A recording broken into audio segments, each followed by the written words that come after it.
Dear Norman, I'm glad you feel satisfied with your life. No reason why you shouldn't. When I look back on mine, I think it's changed very little. Since leaving Oxford, I've worked in a library and tried to write in my spare time. For the last 16 years, I've lived in the same small flat, washing in the sink and not having central heating or double glazing or fitted carpets or the other things everyone has. And of course, I haven't any biblical things such as wife, children, house, land, cattle, sheep, etc. To me, I seem very much an outsider, yet I suppose 99% of people would say I'm very establishment and conventional. Funny, isn't it? Of course, I can't say I'm satisfied with it. Terrible waste of time.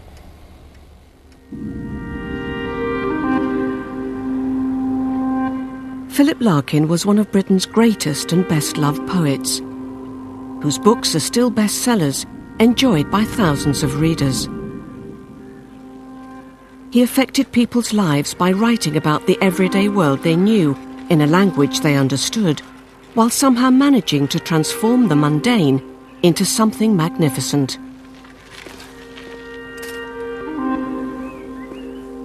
The poems are absolutely full of emotion and feeling, yet Larkin, who famously penned the line, "What will survive of us is love," made himself almost willfully unlovable. He was seen as a grumpy old bachelor and professional pessimist, and his verse is often preoccupied with sorrow and death. Subjects that not only inspired him, but coloured his entire life. The Philip I knew was bleak and dark. He was insistent upon a completely negative worldview being the right one. He was absolutely insistent that there was no God, no future life, no hope for the planet. It's no small thing to have been one of the great English poets of the century. But that was, like everything else, coloured by death. Being remembered as the poet he is, he would have said it's going to be no bloody good to me because I'll be in my grave.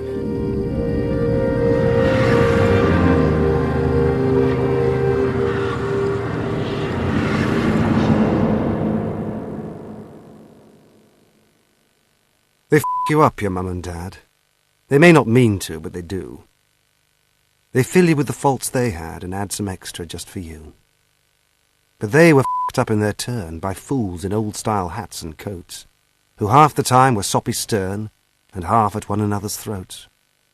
Man hands on misery to man. It deepens like a coastal shelf. Get out as early as you can, and don't have any kids yourself.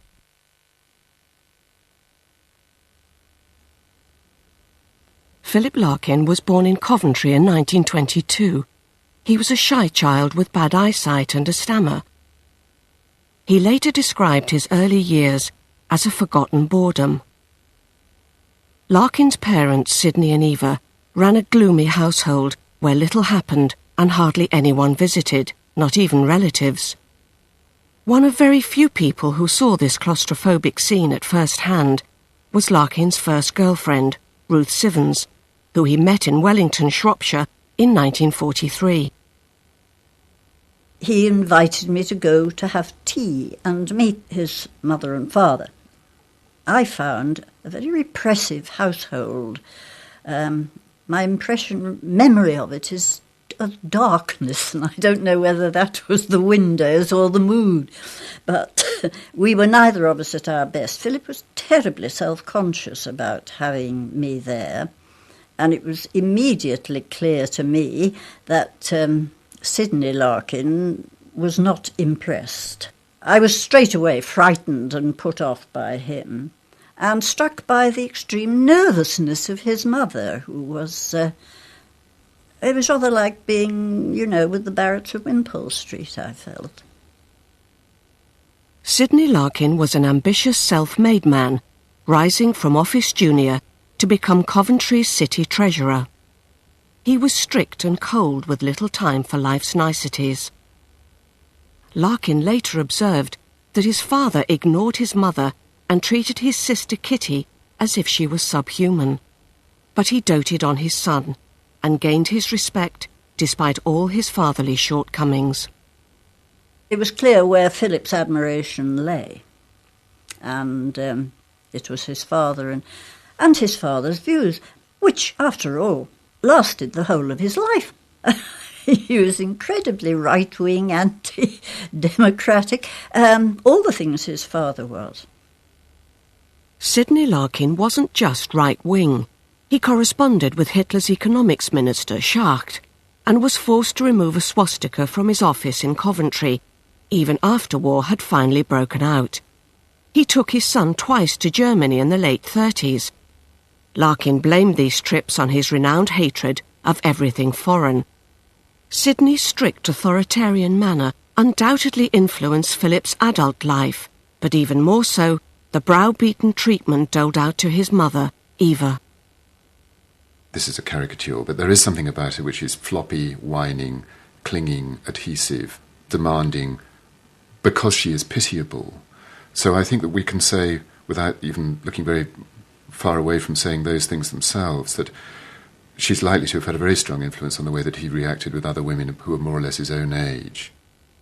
Philip Larkin described his mother as monotonous and self-pitying, recalling how she once leapt up from the dinner table and said she was off to commit suicide. He looked at his parents' marriage and thought it drab, loveless and hopeless. There was no way he was going to repeat this himself. I was shocked by some of his views, and those were his views on love and marriage and children. I can remember sitting on top of a tram with him and him saying, "There's no such thing as true love, it's just deprivation and ignorance."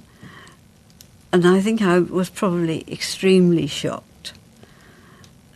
And people only get married so their children can look after them in old age. The Philip I knew was quite passionless. I do not believe that Philip was capable of loving anybody. If you love somebody, you have got to surrender part of yourself to that person. I don't think he was capable of doing it. The difficult part of love is being selfish enough. Is having the blind persistence to upset an existence just for your own sake. What cheek it must take. And then the unselfish side. How can you be satisfied putting someone else first so that you come off worst? My life is for me. As well, ignore gravity. Still, vicious or virtuous, love suits most of us. Only the bleeder found selfish this wrong way round is ever wholly rebuffed. And he can get stuffed. Larkin did have one deep relationship that lasted his entire life. Admittedly, one that was simply platonic. While studying at Oxford University, he met someone else with ambitions as a writer, Kingsley Amis. They became friends in an instant, and it didn't take long for the young Larkin to realise he had found his soulmate. It was a love at first sight that lasted till death. In all the accounts, they both felt that for the first time they'd encountered someone more brilliant than themselves. They both felt that. Funnier, more exuberantly bright than themselves. Much of their rapport was through a lifetime of correspondence, which Amis himself described as sheer childishness. Their letters were sexist and adolescent, full of swearing, in-jokes and bitchy remarks, and always ending with the word bum. Amis shared much of Larkin's cynicism and disdain of life. These letters were an escape into their own private little world. If there was a letter from Larkin, my father was, that marked a different kind of day than if there wasn't. More high spirits, more laughter, more joie de vivre.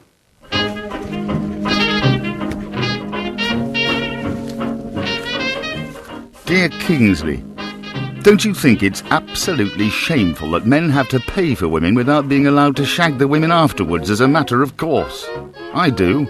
Simply disgusting. It makes me angry.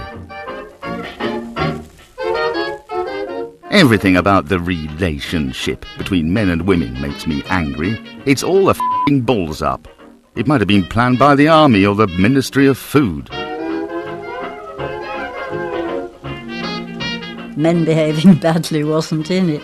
He wanted to impress Kingsley. Very much he wanted to impress Kingsley. And therefore, his behaviour became, I thought, quite unbearable when they were together. And what would you do about it? Nag, I suppose, in private. Do all the wrong things, anyway. Confirm Kingsley in his view of me as not worth his attention. And irritate Philip and make him feel both guilty and angry. Ruth and Philip got engaged in 1947, but that didn't stop him calling her Miss Ruth and the school captain in his letters to Amos. Their relationship set a pattern that Larkin would repeat for the rest of his life, a phobia of being tied down. It depended on whether he was in his I have got to get out of entanglements mood or not. When he was really feeling trapped, then he would be quite unkind, and it was certainly clear how there would be no real future as man and wife, even though I was still wearing his ring. And he didn't mind that. I mean, it kept things just ticking over as far as his options were open. But it just trailed off, which is exactly what you'd expect of Philip somehow. He wouldn't have liked a confrontation whereby I threw the ring back and we never saw each other again. It wasn't his way.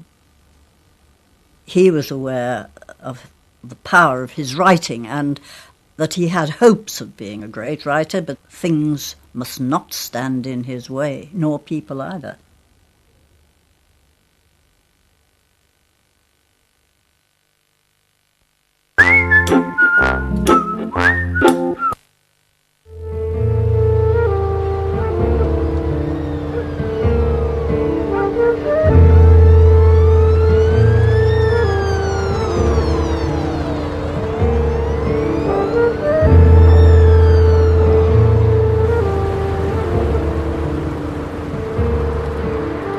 In 1955, Philip Larkin moved to the city that would be home for the rest of his life, Hull in North Yorkshire.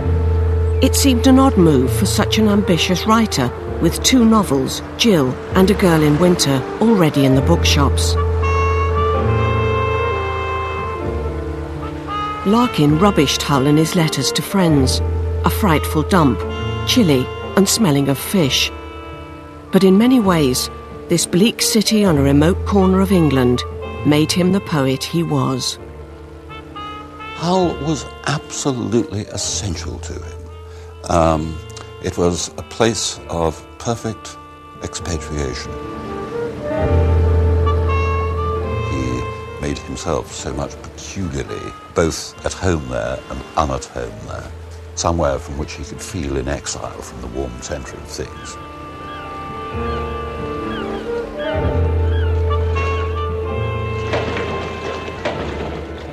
I never thought about Hull until I was here. Having got here, it suits me in many ways. It is a little on the edge of things. I think even its natives would say that.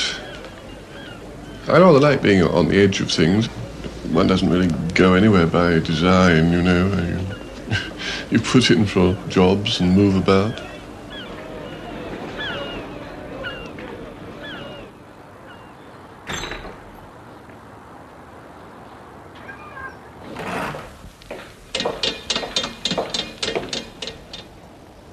Larkin hadn't been earning his living as a writer, but as a librarian, a career he fell into by accident, but which he liked and excelled at. After stints in small libraries in Shropshire and Belfast, his new job at the Hull University Library was a big step up the ladder. He liked the concentration and quiet that being a librarian gave him, but now he would be the boss of a large team. To begin with, he was very nervous. He had quite a bad stammer when he first came to Hull.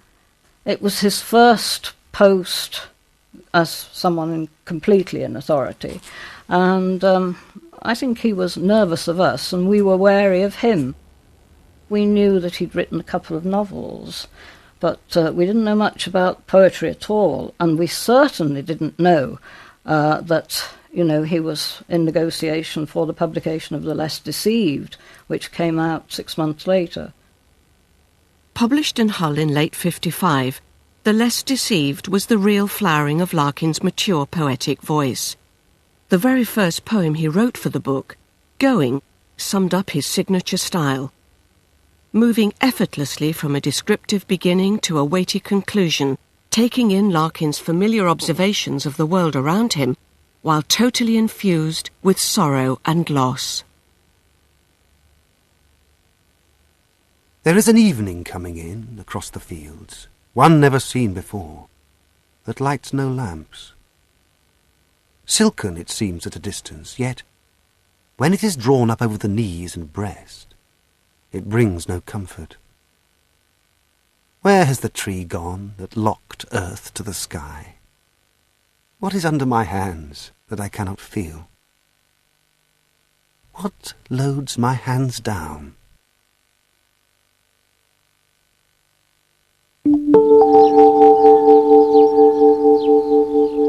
From the off, Larkin's poems were recognisable for their bleakness and hopelessness. He once wrote, "Depression is to me what daffodils were to Wordsworth," and the last lines of Going set the tone for not just his work, but his mindset. A prevailing mood of finality and death. I find that when I come here on a wet Sunday afternoon in December or something like that, when it isn't at all romantic, it gets me into perspective, it gets my worries into perspective, and everything I write, I think, has the consciousness of approaching death in the background. I think Larkin was of a particular type. There's probably a name for it, early death awareness syndrome or something. Most people aren't aware of death and in fact feel invulnerable to it until their 40s. In fact, thinking you're not going to die, that you're the clever exception, could be a definition of youth. And Larkin never had it, terrified of death. I couldn't believe that someone in his early 20s was so aware of death. He was very much aware that life was transient, that you had got to make the best of an inevitable end which led to nothing, oblivion. The Less Deceived made Larkin's name. It was well reviewed and sold beyond anyone's expectations. But leaving Hull and going off to live it up in the literary world wasn't on the cards. Larkin was absolutely committed to being a librarian. It gave him a strange kind of satisfaction, and he would stay there for 30 years. It forces you to think about something other than yourself, something other than your own poems, and that is positively good for you, I think, even as a poet. And secondly, of course, in the whole business releases you from that awful pressure that I imagine you must feel sometimes of just having to write something to carry on living. His idea, actually, of life was probably one which he inherited from his father, which was of a fairly strict work ethic, but one which he could mock at the same time and see the ambivalence of. The toad work, in fact. That work was something which was a burden and one got sick of it. But if one didn't have it, how was one going to spend the rest of one's time? Why should I let the toad, work, squat on my life? Can't I use my wit as a pitchfork and drive the brute off? 6 days of the week it soils with its sickening poison, just for paying a few bills. That's out of proportion. He thought a day job was absolutely necessary, and if you didn't have that, you would turn into some freakish parasite. When I went freelance, on my very first day of being a freelance writer, he turned up at my house just to make sure I wasn't swanning around like Noel Coward in a dressing gown with a cigarette holder and playing at being a writer. And that was actually at my desk. Philip Larkin had been at the Bryn Mawr Jones Library for 5 years, when, late in 1960, a junior librarian he'd been tutoring, Maeve Brennan, took him to dinner to thank him. Their professional relationship was about to become something much more. We went to the Beverley Arms at Beverley, and we seemed to have quite a romantic evening. It was a very giddy evening. It was also extremely frosty and very treacherous underfoot. And for some reason or other, Philip didn't think of calling a taxi home from the hotel. We walked right through the town, and from that evening, things took a different turn. And, we were soon on the verge of falling in love. We were very happy in each other's company, and we behaved like teenagers in love for the first time. And it went on like that for quite a long time. I had a dress that he particularly liked, an evening dress, and he took a great number of photographs in the flat with me posing in this dress, which he called your My Fair Lady dress. We'd been to see the film My Fair Lady. We went at least twice, I think, and it captivated him, and he thought that I looked like Audrey Hepburn in this dress. Larkin started his romance with Maeve, full knowing that it would complicate their lives dramatically. He already had a girlfriend, Monica Jones, a university lecturer in Leicester, 100 miles away. They may not have lived together, but their relationship went back nearly 10 years and was very intense. I think that Monica had the mental equipment, the reading, the interest in Englishness, and the political alignments that were more sympathetic to him than any other person he met. She managed to keep him, in a sense, on his toes and to surprise him more than anybody else. And that made her especially lovable. Monica Jones was sparky, opinionated and intelligent. At first, Larkin was intimidated by her. They got to know each other best and spent most time together on typically Larkin-esque holidays in remote, dismal places, the Channel Islands or the Isle of Man. Monica accepted Philip was a bit self-absorbed, but she couldn't have predicted how helpless he would become once there were two women competing for his attention.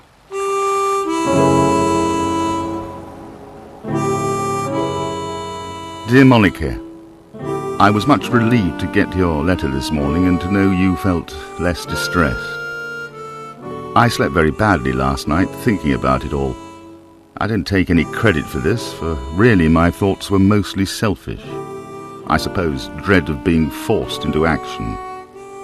There isn't any need to make my situation any better sounding than it is. A self-centred person conducting an affair containing almost no responsibilities with one girl getting mixed up with another, heedless to the feelings of either. Well, not heedless, but not heedful enough to do anything about it anyway. I suppose one reason I don't find it easy to talk about it all is that it doesn't bear talking about if I'm to keep any self-respect. I also find it painful.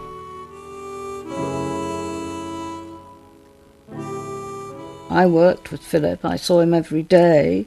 And, I wasn't living with Philip or sleeping with him, so I don't know. I just thought, well, he's going to settle for one of us in the end, and I hoped it would be me. I remember him saying, well, there's one woman I ought to marry, and there's another woman, and I love her, but she's a Catholic, and so there's no sex before marriage, although we come pretty close to it. And I don't know what to do. And I said, well, you should go where your heart dictates. We used to have quarrels about Monica. She was always there. And really, for the 18 years of our relationship, it was a three-cornered relationship, I always felt Monica was like a sword of Damocles hanging over my head, if not Philip's as well. For years to come, Larkin would keep both women ticking along, the relationship simply drifting in his usual fashion. He was incapable of committing to either, and was never fully able to confront within himself what he was up to. Talking in bed ought to be easiest. Lying together there goes back so far. An emblem of two people being honest. Yet more and more time passes silently. Outside, the wind's incomplete unrest builds and disperses clouds about the sky, and dark towns heap up on the horizon. None of this cares for us. Nothing shows why, at this unique distance from isolation, it becomes still more difficult to find words at once true and kind, or not untrue and not unkind.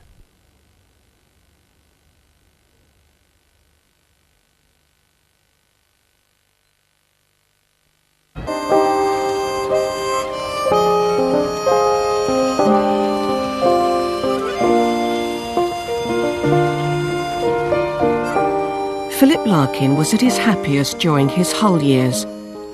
After all this time, he'd finally organised his life to suit him to perfection. For nearly 20 years he lived alone in a flat overlooking Pearson Park. This flat was his sanctuary. Almost all his poems were written there in the evenings after work, and he thrived on this bachelor life.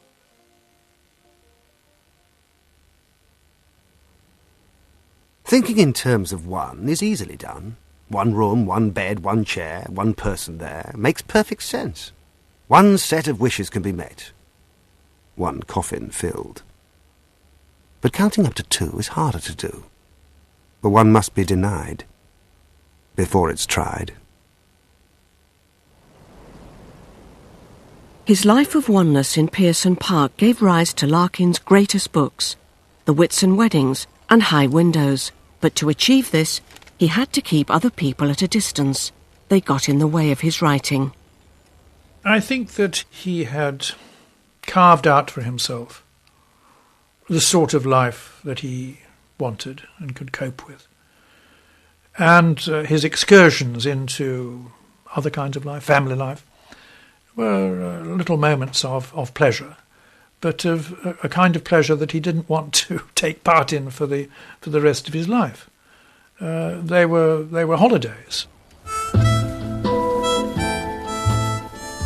Dear Judy, Moral Leper will arrive King's Cross, 7:32, Eldon Road, circa 8. I shall most likely have had dinner, on train. I trust children will be chloroformed by then.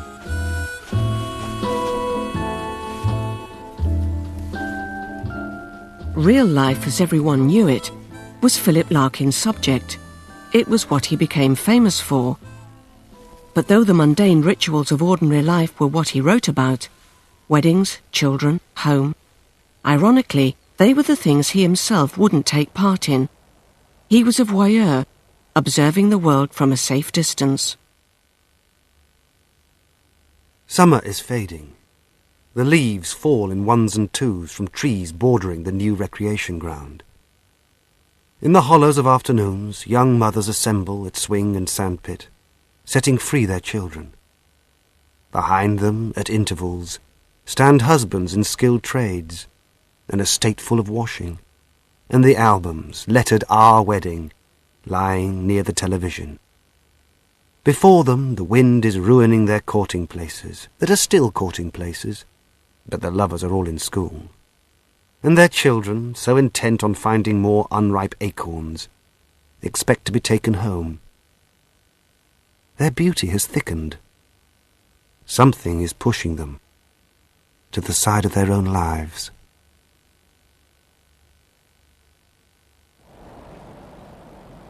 Content in his isolation, Larkin rarely left Hull. He was a highly established literary figure, but he didn't play up to this fame. It was an invasion of his highly guarded privacy.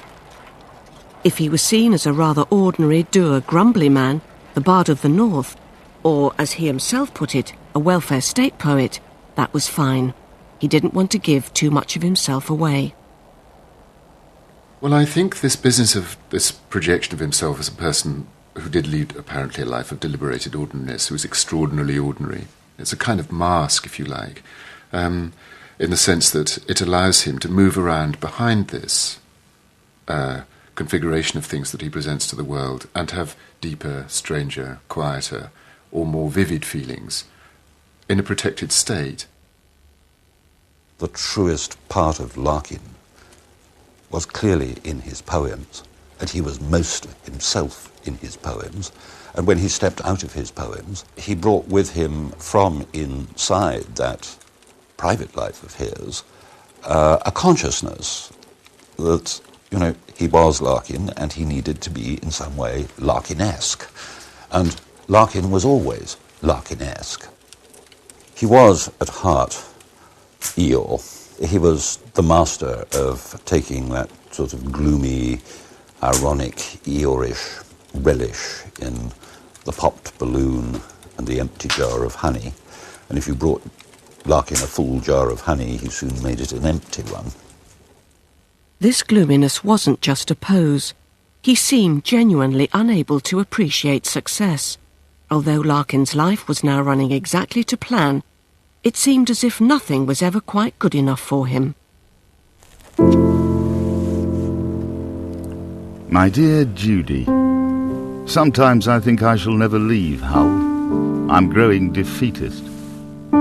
I spurn offers to fly me to Montreal or Rome. Wonderful girls called Shirley and Beverly write asking what Mr. Bleaney is about, and I instruct Betty to reply, Mr. Larkin regrets. I'm not even turning into a regional poet with his clay pipe and acknowledged corner in the snug of the Cat and Fuddle. Just an anonymous figure whom people will dimly remember seeing when the evening paper says, Hull man dies.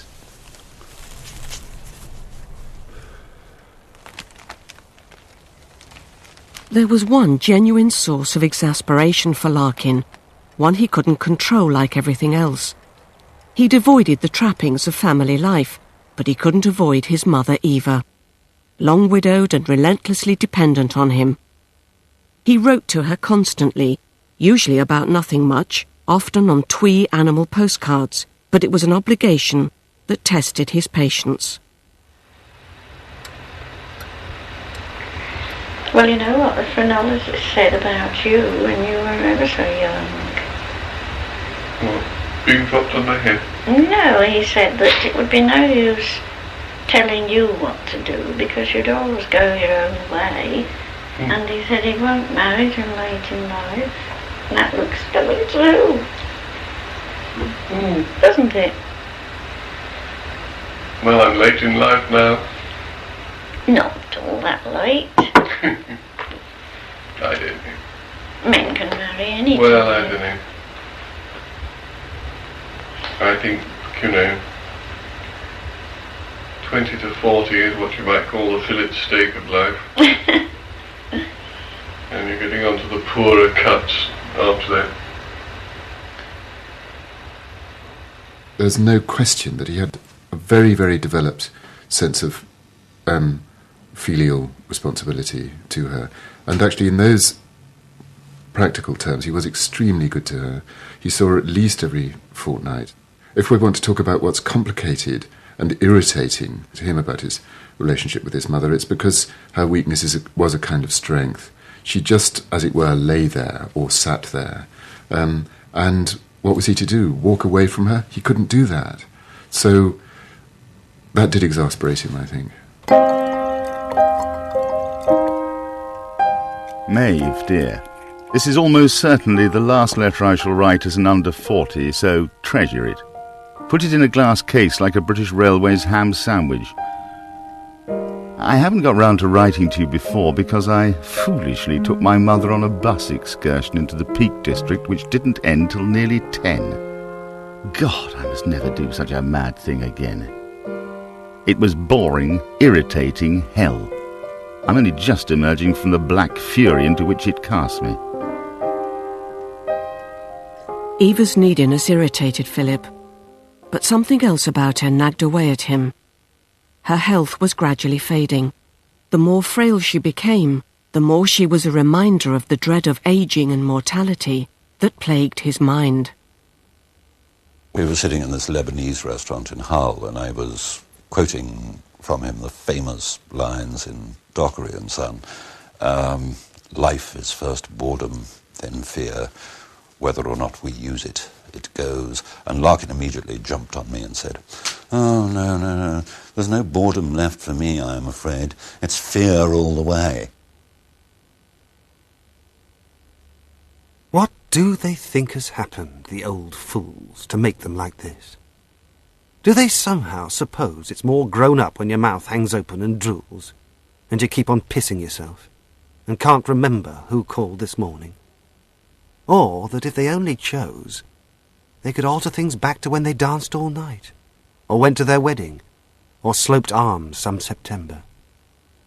Or do they fancy there's really been no change, and they've always behaved as if they were crippled or tight, or sat through days of thin, continuous dreaming, watching light move? If they don't, and they can't, it's strange. Why aren't they screaming? The old fools. I remember being very horrified when I read that poem. But I didn't feel I could ask him, as I would have done in the past, why has your voice changed? Why has it gone so much harsher, so much more cynical? Perhaps being old is having lighted rooms inside your head and people in them acting. People you know, yet can't quite name. Each looms like a deep loss restored, from known doors turning, setting down a lamp, smiling from a stare, extracting a known book from the shelves, or sometimes only the rooms themselves, chairs and a fire burning, the blown bush at the window, or the sun's faint friendliness on the wall some lonely, rain-ceased midsummer evening. That is where they live, not here and now, but where all happened once. This is why they give an air of baffled absence, trying to be there, yet being here.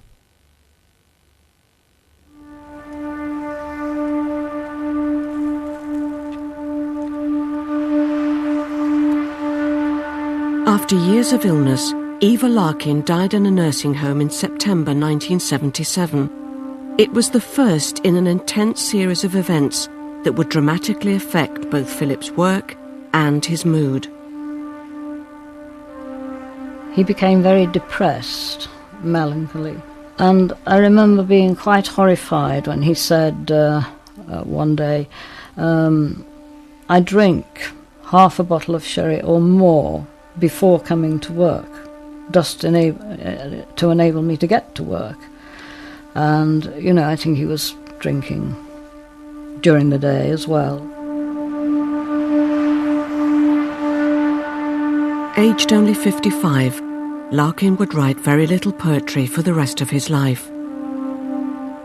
But his mother's death spurred him to finish one final masterpiece he'd been struggling with for 3 years.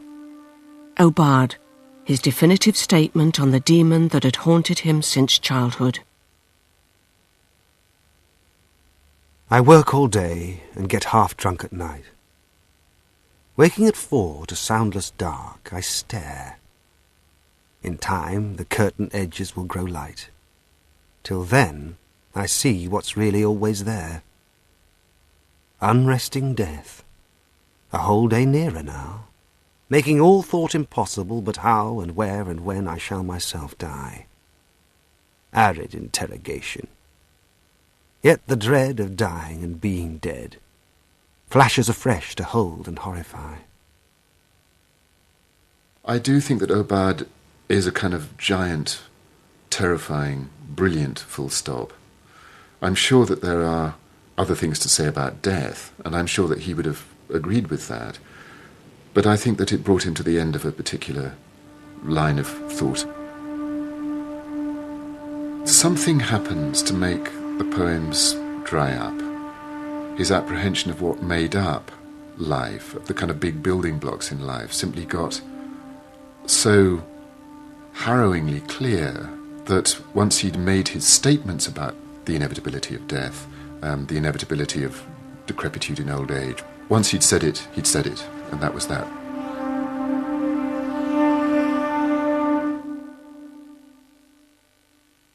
People's imaginations. There was...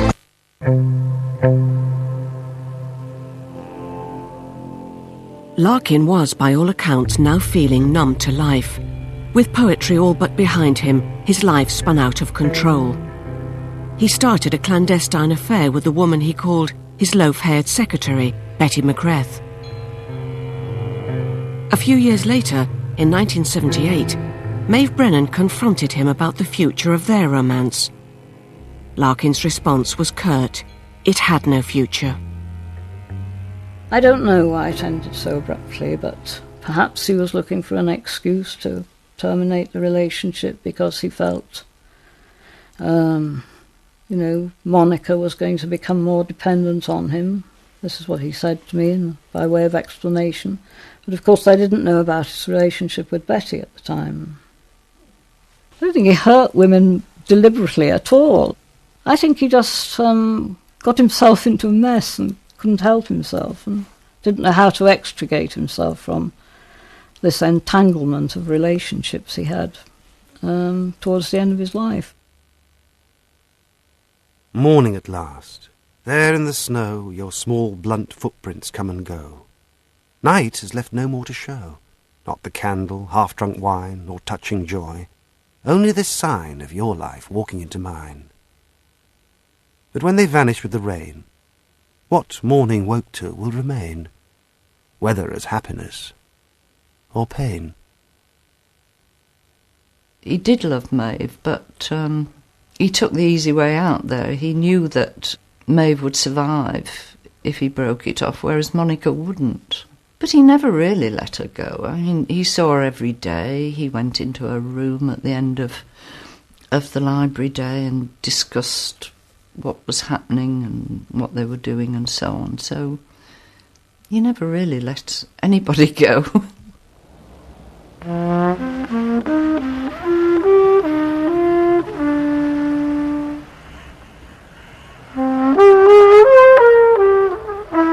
Philip was also unhappy at home. He'd been forced to move out of his private sanctuary high above Pearson Park. Almost without thinking, he bought what he later called a drab suburban house in Hull's Newland Park district. The house was bigger than he was used to. Monica Jones had recently fallen ill, and then the unthinkable happened. She moved in. His solitary bachelor days were over. They were now living as a couple. And in a way, he was happy about it, because he was incredibly lonely. And like a lot of people who were addicts of one kind or another, in the end, those people gravitate not towards the person they find most interesting, but towards the person who can absorb as much as they can of the same killer quantity. The fact was, she was a boozer on a heroic scale. Never known a woman who could drink so much. I mean, most women collapse if they drink a whole bottle of gin. She could easily drink a whole bottle of gin. They went in for these appalling drinking sessions, which took sherry first thing in the morning and then gin for lunch and then moving on to the cheapest possible whiskey. Philip could get through a whole bottle of that stuff in the evening. And, of course, the drunker they both got, the more wildly extreme and sort of Nazi, basically, their views became. Prison for strikers, bring back that cat, kick out the niggers, what about that? Niggers, niggers, kick out the niggers, lock up the commies, God save the Queen. Oh, lock up the, lock up the, lock up the, lock up the, lock up the commies, God save the Queen. If one goes through the racism, well, one can see that there are things that a man born in 1922 in the Midlands could and did say in a way that's unthinkable in the early 21st century. But Larkin, among other things, was a person of his times. Looking back, I realise, of course, he was, in the last 3 or 4 years of his life, he was a very sick man. But I can remember once making some Pollyanna-ish cheer up Philip type remark late in the evening when we were probably both drunk, and he really replied violently towards me. I mean, I hate being fat, I'm tall, I'm deaf, I've got a stammer, I hate it all. And he did. I mean, he was increasingly miserable. The great sadness of the last part of his life was that he wasn't writing poems anymore, that this visionary gleam had been dimmed by one thing or another. I mean, he describes it somewhere as a sorrow but not a crushing sorrow, but actually I think that's rather understating it. I think it was such a blow to his idea of himself and to his idea of what he was put on the earth to do, that it did diminish his pleasure in life a great deal.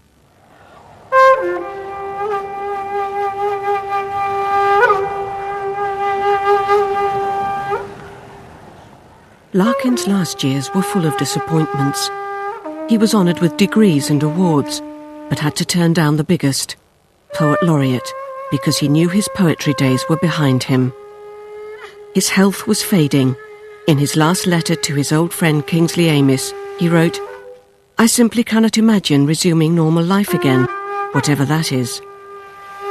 Cancer, which had started in his esophagus, was spreading through his body.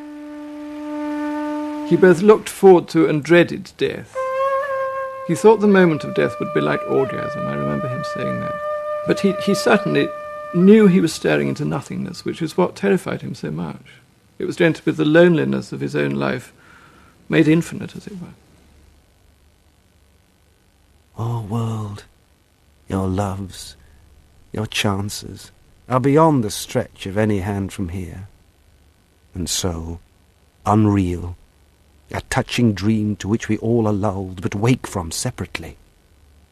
In it, conceits and self-protecting ignorance congeal to carry life, collapsing only when called to these corridors, for now once more the nurse beckons. Each gets up and goes at last. Some will be out by lunch, or 4. Others, not knowing it, have come to join the unseen congregations whose white rows lie set apart above. Women, men, old, young, crude facets of the only coin this place accepts. All know they are going to die. Not yet, perhaps not here, but in the end, and somewhere like this.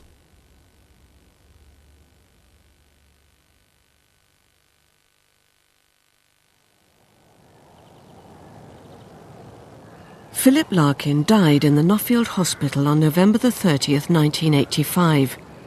He was poetic about mortality right up to the end. His last words to the nurse by his side were, "I am going to the inevitable."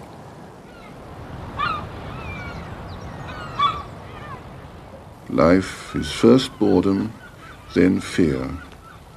Whether or not we use it, it goes, and leaves what something hidden from us chose, and age, and then the only end of age.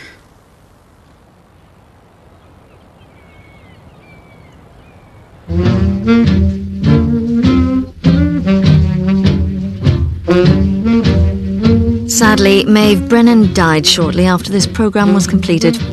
For more on the life, love and labours of Philip Larkin, visit our website at channel4.com/culture.